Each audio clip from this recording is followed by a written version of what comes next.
welcome to Lurgan Junior High School and the Glenavon Academy for episode 3 of the Mourneview Monthly. I'm Michael Scott. And I'm Dave Watt. Here's what's coming up on this month's show.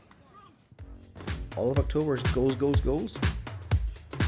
We find out what's going on at the Glenavon Academy.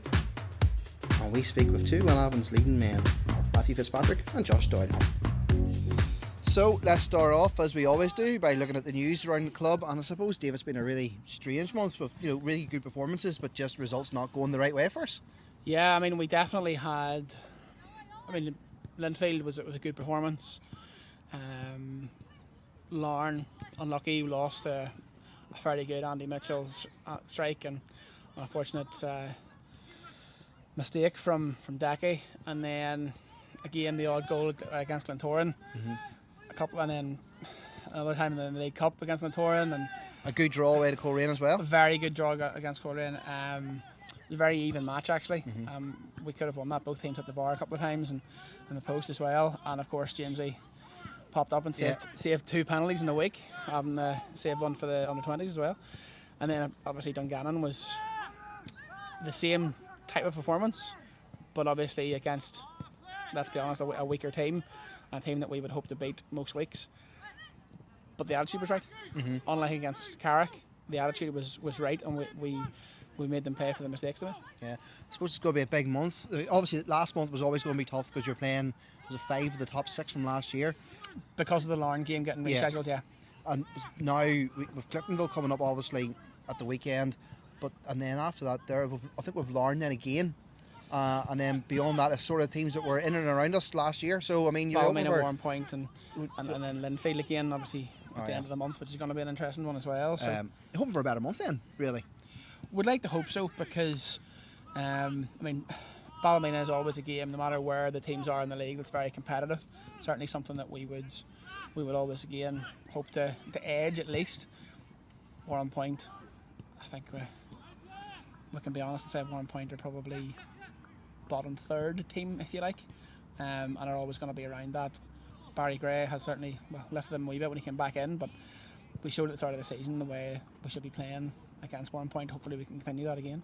Obviously a bit of frustration as well, given that on Saturday our game against Crusaders was postponed as well. Yeah, we're not really sure who to believe and what we can take away from that. Some people are saying that they had enough players.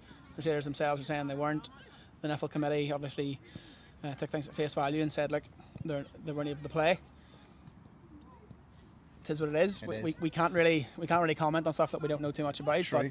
But it certainly seems that the only benefit I can see from is it gives the likes of Conor McCluskey and James Singleton a bit more time to recover ahead of this weekend's game against Cliftonville. It does, and obviously it as well gives the rest of the guys a bit of a rest, coming off the back of, as you said, quite a competitive group of fixtures. Yeah. So I think, to be honest, it's a bit of a blessing in disguise, and we did well with that one. I suppose one of the things we should talk about, just moving on, is Gary's testimonial as well, which I'm very pleased to be involved in the testimonial committee. Ooh, Gary friend. Yeah, that's me. long time friend. I suppose what we should be telling people about is the fact that there's events coming up now. We're hoping to get an interview as well with Gary in the lead up to it, just about his 10 years at the club. It's hard to believe it's been that long. I can remember, I'll never forget the day I got the phone call to tell me Gary was a new manager. And going up, and there was a fresh face, Gary Hamilton, no beard, skinhead. Yep. Times have changed. I'll never forget the first match against Linfield. I rocked out in a pair of jeans and a scarf and a cup of coffee. Yeah, you could tell from day one things were going to be different around here, and so they have been. Yeah, it's certainly been good. As we said last time, it's certainly been a good time to be a Glenavon fan. Yeah. So obviously now the first event of the testimonial is going to be a night at the races, which is taking place after the rearranged Linfield game. Absolute joke. But anyway, so that's on Saturday the 27th, I believe. If I'm wrong, we'll put it up on the screen. It is, yeah. The 27th, I believe, is kicking off at 8:30. Yeah. And that's in the Bid Suite. And you can buy your tickets off glenavonfc.com. I've looking to sponsor a horse. Come and see me, because I've got 2 spare. But no, there's loads of guys who are... You own horses? Yeah. Ooh. I do. No bother to me. So come and get involved in that there. It's going to be a great night. I suppose, Dave, then the next thing we should talk about is some news on the sponsorship front, because it's been quite busy. Poor Eddie's been quite busy. Eddie certainly has. There's a few new sponsors about the club. Obviously, anybody who's been to the ground this season will have seen that there's a big sign up below the screen, and we're very thankful to Eddie Kerr and the guys at Hutchison Care Homes for arranging to agreeing to sponsor the screen for us this year. Any sponsorship is always appreciated. And then as well as that, we have a new goal sponsor in Bada Bing. I'm a big fan of their work. Yes, the Glenavon media team are very much a big fan of their work. The guys behind the camera are grinning and nodding right now. So yes, thanks to AJ and the guys at Bada Bing.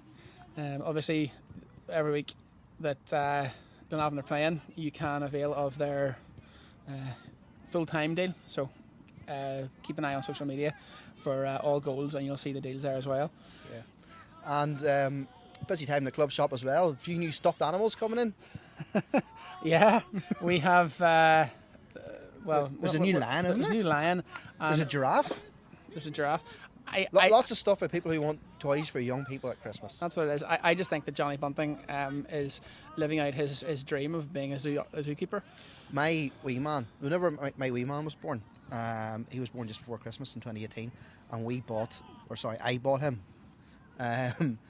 stuffed. What was it? It was a bear, a teddy bear at the club shop, and Ethan made a noise that sounded like Gary. So Ethan has a stuffed toy called Gary the bear. Oh, so sorry. We'll not go in that. It sounds like Gary. So he actually said Gary. It sounded like Gary. Fair enough. There we go. It was more like he's a baby. So I do like it. Okay, interesting. Yeah. So I think that's all the news we have. Anything else, Dave, you want to cover? No, on the sponsorship front again, thanks very much again to Classic Water for renewing their sponsorship of the academy and the club. Yeah. Supplying all the water for the camps and for the academy in general as well. Quite a few new sponsors actually around the place. Too many to mention, but thanks indeed. There are. Anybody who has recently taken out a board at the club or sponsored matches or whatever, it's always much appreciated. Your sponsorship is really appreciated by the club, because we wouldn't exist without them, let's be quite honest. Exactly. Right, so that's the news. So keep an eye on glenavonfc.com for any further developments that we might have over the next month, and of course on our social media and on our YouTube channel. Don't forget to subscribe and like and get the notifications. Coming up next is a look back at what's been a tricky month for the club on the pitch, but we've had a few good results as well. Here's all the goals from around the games.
plenty of goals scored there. Certainly by Matthew Fitzpatrick and one screamer there from Josh Doyle. Fitzy has been in great form, carrying on from last season. And Glenavon Media caught up with both him and Josh, who scored the screamer against Glentoran in the League Cup. Here's what they had to say. Fitzy, that's now 4-4 against Dungannon the last couple of times you played them. I actually didn't even know that, but Marshall Gillespie to thank for that one. Did I, Marshall? Thanks, Marshall. My mummy will probably know it, but it's good. Like, I don't care who I score against, as long as at the end of the season I've got a decent tally and we're winning games, and long may continue. And that's obviously 6th of the season so far. What do you think you'll be? What's your target? I don't really have a target. I just want to keep staying in the team, and to stay in the team I need to score goals, so it sort of goes hand in hand. Last year at 14, so I'd like to improve on it, but I'm not setting any targets. Well, you certainly seem to become the main man this season, obviously with the way things have transpired, but they don't make it easy for you. A few kicks out there. I know, but I seem to attract them. Nice fella too. I don't know why, but I'm still learning. Andy Waterworth's been unbelievable for me. For me, he's one of our main men too, and it'll be like that. Sometimes I'll be out of the team, and he'll be playing, and it's great to have him here, just even for me to pick up on wee things off him. So I'm enjoying it, and hopefully, like I said, long may it continue. Looking forward then to next week, the cruise away. Not an easy place to go. No, never an easy place to go. Started well this season. Always a really tough ask. But we went there last year. We won once and obviously didn't win once. So we have won there before. So it's just important that we go there, do what we're good at, and hopefully get a result. Josh, obviously things have transpired this season that you're going to get a much more run in the team, obviously with Danny leaving. Coming into the team today, obviously against decent Dungannon side, how you feel? Obviously coming back into the team, hopefully cement your place in the side now. It was a tough game. I knew what Dungannon are like with how they play. It's going to be a tough running session match, but look, it's always good to get a few minutes into the team and contribute with an assist, and just me work rate. I think that's one of the big things you do bring to the team is your work rate. I mean, you're after every ball. I mean, I think there was a chance at the start. You pretty much came back. You ran from the front right back into the tackle, almost in our area. So I mean, it's things like that. Is that your game always been about that? Yeah, no, I know I have a good energy, young age. I can work, and it's just working for the team, and I can do it for 90 minutes week in, week out. But it's just all about Gaz's decision, and whatever he does, I just try and contribute when I come into the team. I come on from the bench. Obviously, the game in the League Cup against Glentoran didn't go the way we wanted, but you did pop up with a bit of moment of magic. So I think it was near about the last kick of the game in extra time.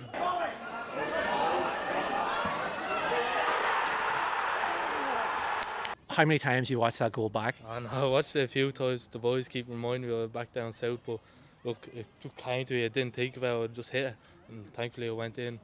Unfortunately, we didn't win the penalties, but look, it's positives to take from a top team from Glentoran. Don't forget to like and subscribe to the Glenavon Media YouTube channel to hear from Gary and the players after every game. Meanwhile, we're down here, as you can see, at the Glenavon Academy, where the kids are having a great whale of a time, getting ready for another session. Dave has been busy talking to some of the coaches, and here's what they've had to say. We're joined now by Jack Ross, one of the academy coaches. Jack, welcome. Yes, thank you. What can you tell us about what's going on behind us here at the minute? Yeah, so this is just our training sessions that take place regularly on a Monday and a Wednesday night. At the moment, we've decided to combine both groups together. So we usually train the 09s train together, the 08s train together, and the 2010s train at this time. But our 2010s are away to Dundalk this evening, so we thought we'd use the extra space to get both teams to train together and to mix them in with each other, because ultimately throughout the season there'll be a lot of interlinking between our 08s and 09s, so it was a good opportunity to do it tonight. Good stuff. And obviously you've been involved in the academy for quite a while. Yeah, I think this is season number 7. for me. So yeah, it's been a few years since I've been there. So. I think you're a bit of a veteran now. I wouldn't say I'm a veteran. I'd probably say it's given me a lot of grey hairs and stress, but I've enjoyed it. So I've been able to sort of come in at the young age groups within our GDC phase at under 9s, 10s through to 11s, and then ultimately, to be fair, with the club giving opportunities to coaches who go through, I was able to step into National League, and the last sort of 3 years I've been in and around that. And thankfully this year I'm staying on with our weights for a second season with them, which I really enjoy. That's good, bit of continuity there. Yeah, definitely. Good stuff. So you mentioned obviously the OS09's National League. Tell us a little bit about how that works. Yeah, so our National League structure at the moment, because the kids missed out with COVID last year, they're running through a structure of that we have 2 sections, an east of the band section and a west of the band. So both our teams, 08s and 09s, are playing in the east of the band at the moment. At Christmas, the 2 leagues will section off with a top 6 team going into a section A and the other 6 teams into a section B. So at the moment we're working through those games. We would like to have all of our teams, if possible, to try and achieve section A of the National League, to ensure that they play the best teams every week, because that's the best way for our players to develop. So at the moment that's what our kids are going through now, is to try and work their way into that, but also trying to obviously still stick to the philosophies which Gary sets and Chris and Jason in terms of player pathway and development, and ensuring we stick to a structure through our curriculum. Good stuff. So obviously at the AGM we heard quite a detailed piece from Jason about the Academy's philosophy. How does what you guys here feed into that? Yeah, sorry, what was that? Cut that. Sorry. So we heard from Jason Yeah. at the AGM about the future of the Academy and the philosophy and that sort of thing. How does what you guys here feed into that?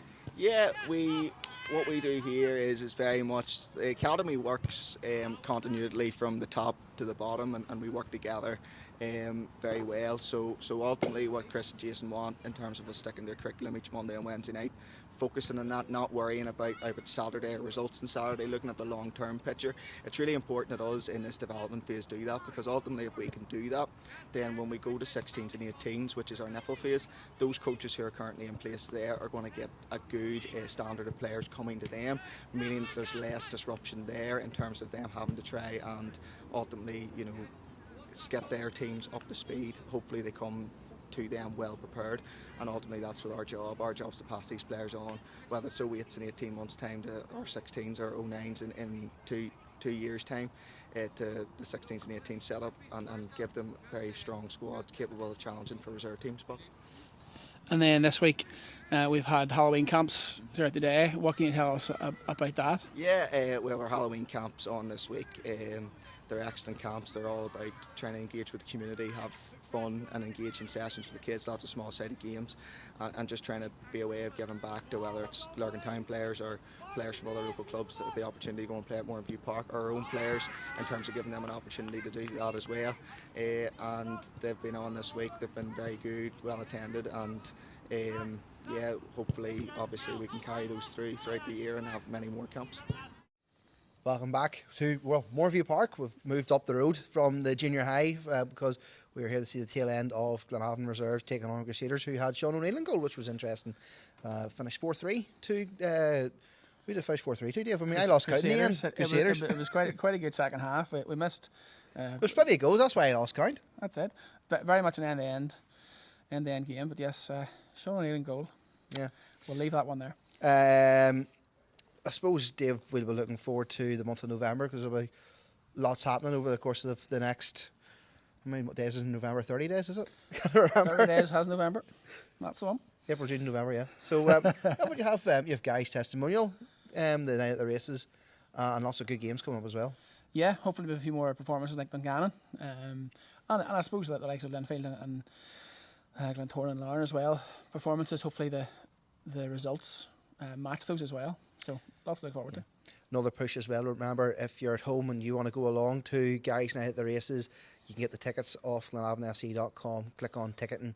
And even if you can't make it and you want to support the testimonial, just to say thanks very much to Gary for 10 years of great service to the club. That's it. You can buy a non-attendant ticket. That also costs £10, and that will make its way to the testimonial fund. I think that's it from us, David. I don't think there's anything else we want to talk about, is there? No, I think that's us. Big thank you to all of Glenavon's sponsors, and of course our own media team sponsors as well, Embroidery and the screen sponsors, Hutchinson Care Homes and everybody else this month. Bada Bing as well for the goal sponsor. And their pizza. And their pizza, which is top notch.